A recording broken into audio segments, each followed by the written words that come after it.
बिस्मिल्लाहिर्रहमानिर्रहीम। अस्सलाम वालेकुम व्यूअर्स, कैसे हैं आप सब लोग। उम्मीद करती हूँ कि आप सब बिल्कुल खैरियत से होंगे। आज आपके साथ शेयर करूँगी मज़ेदार सी जलेबियाँ बनाने की रेसिपी, जिसे आप आसानी घर पे बना सकते हैं।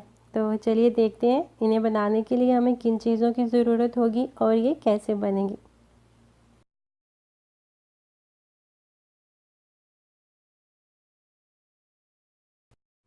सबसे पहले हमें चाहिए होगा 2 कप मैदा, 1 चम्मच हमें चाहिए होगा खमीरा यानी कि ईस्ट, 2 चम्मच हमें चाहिए होगा दही, 2 चम्मच हमें चाहिए होगा तेल और 2 चम्मच हमें चाहिए होंगे कॉर्नफ्लोर। थोड़ा सा हमें नीम गर्म पानी चाहिए होगा और शुगर सिरप के लिए हमें चाहिए 2 कप चीनी, 1 कप पानी। इसके बाद हमें चाहिए होंगी 4-5 इलायचियाँ और 1 टेबलस्पून हमें चाहिए होगा रोज़ वाटर।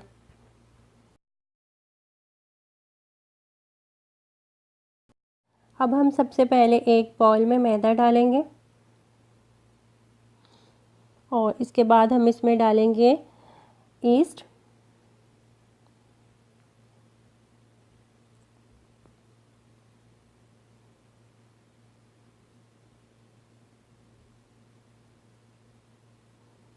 और इसके साथ ही हम इसमें डाल देंगे कॉर्नफ्लोर 2 टेबलस्पून।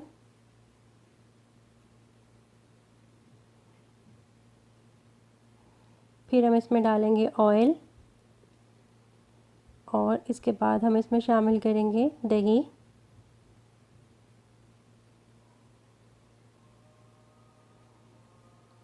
और अब हम इसमें थोड़ा थोड़ा पानी डालेंगे और इसको अच्छे से मिक्स करेंगे। पानी हमने नीम गर्म लेना है ताकि जो हमने इसमें ईस्ट डाली है वो अच्छे से एक्टिवेट हो जाए, तो उसके लिए हमें नीम गर्म पानी चाहिए होगा। थोड़ा थोड़ा पानी इसमें हम डालते जाएंगे और इसको अच्छे से मिक्स करते जाएंगे।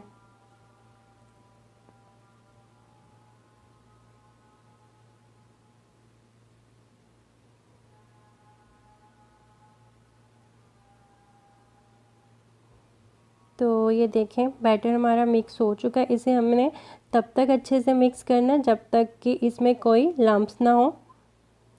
आप चाहे तो इसमें पिंक फूड कलर भी डाल सकते हैं, पिंक या येलो जो भी कलर आपको पसंद हो, पर मैं अभी सादा बनाऊंगी क्योंकि मुझे गोल्डन कलर की ज़्यादा पसंद है जलेबियाँ, तो इसलिए मैं वही बनाऊंगी। आप चाहे तो कलर इसमें ऐड कर सकते हैं। अब हम इसे कवर करके 2-3 घंटे के लिए छोड़ देंगे ताकि ये अच्छे से राइस हो जाए, ख़मीरा आ जाए इसमें। तो उसके बाद फिर हम जलेबियाँ बनाएंगे। अब हम तो ये देखें वीवर्स, 3 घंटे के बाद ये बिल्कुल अच्छे से बैटर जो है राइस हो चुका है। आप देख सकते हैं, ये देखें ये अच्छे से फूल चुका है।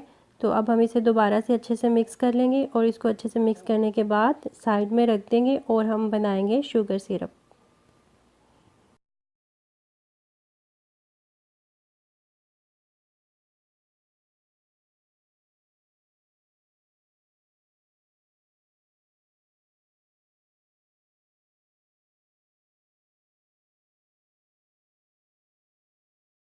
शुगर सिरप बनाने के लिए हम एक पैन में 1 कप पानी डालेंगे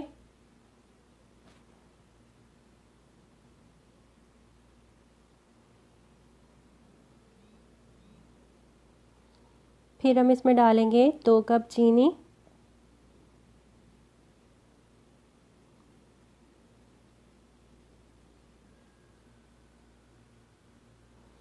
अभी मैंने जो फ्लेम है वो हाई पे रखी हुई है। जब इसमें उबाल आने लगेगा तो फिर मैं इसे मीडियम करूँगी। चीनी डालने के बाद मैं इसमें डालूँगी रोज़ वाटर 1 टेबलस्पून और इसके बाद इसमें डालेंगे 4-5 इलायचियाँ जो हमने ली थी वो भी इसमें डाल देंगे और इसको 15 मिनट तक हम अच्छे से पका लेंगे जब तक कि चीनी अच्छे से घुल ना जाए।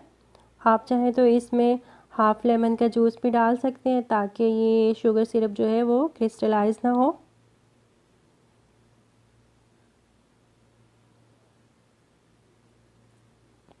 तो ये देखें चीनी जो है वो पानी में बिल्कुल अच्छे से घुल चुकी है और सिरप हमारा तैयार हो चुका है। अब मैं जो है फ्लेम को बिल्कुल लो कर दूंगी और इसको पकने दूंगी लो फ्लेम पे।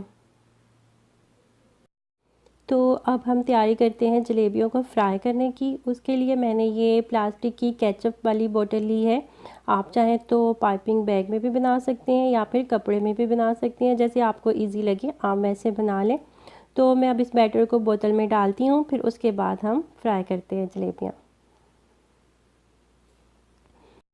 तो ये देखिए ऑयल हमारा गर्म हो चुका है। ऑयल को मैंने मीडियम फ्लेम पे रखा हुआ था। तो ये अच्छे से गर्म हो चुका है। अब हम इसके अंदर जलेबियों को बनाएंगे। मैं ये राउंड शेप में बना रही हूँ, आपको जैसे भी आसान लगे या जैसे भी आप बनाना चाहें वैसे आप बना लें। तो एक बार जितनी भी आसानी से पैन में आ जाए उतनी ही आप बनाएं, ज़्यादा मत भरिएगा आप। जब ये एक तरफ से अच्छे से गोल्डन हो जाए तो आप इनकी साइड को पलट दें ताकि दूसरी साइड से भी अच्छे से पक जाए। मुझे ये लाइट सा गोल्डन कलर ही पसंद है तो इसलिए मैंने अब निकाल लूँगी।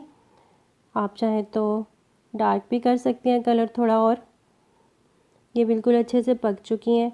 अब मैं इनका एक्सेस ऑयल जो है वो अच्छे से निकाल के फिर इनको मैं शुगर सिरप में डालूँगी। शुगर सिरप में डालने के बाद मैं 1-2 मिनट के लिए इन्हें सिरप में रहने दूँगी, फिर उसके बाद इनको निकाल के प्लेट में रखूँगी। सिरप जो है वो गर्म होना चाहिए और उसके नीचे जो फ्लेम है वो ऑन ही है लेकिन बिल्कुल लो पे है।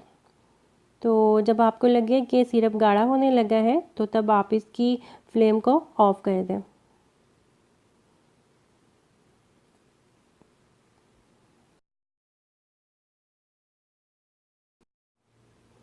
तो ये देखें हमारी मज़ेदार सी जलेबियाँ बिल्कुल तैयार हैं। मैं आपको तोड़ के भी दिखा देती हूँ। ये बहुत ही क्रिस्पी बनी है और सिरप जो है वो इनके अंदर अच्छे से चला गया है। ये देखें ये अंदर से बिल्कुल अच्छे से सिरप से भर चुकी हैं। तो आप ज़रूर बनाइएगा इस रेसिपी को, बहुत ही आसान है और बहुत ही मज़े की बनती हैं ये। ज़रूर ट्राई कीजिएगा और मुझे कमेंट्स में बताइएगा कि आपको कैसी लगी। और मुझे दुआ में याद रखिएगा, अपना बहुत ख्याल रखिएगा। अल्लाह हाफ़िज़।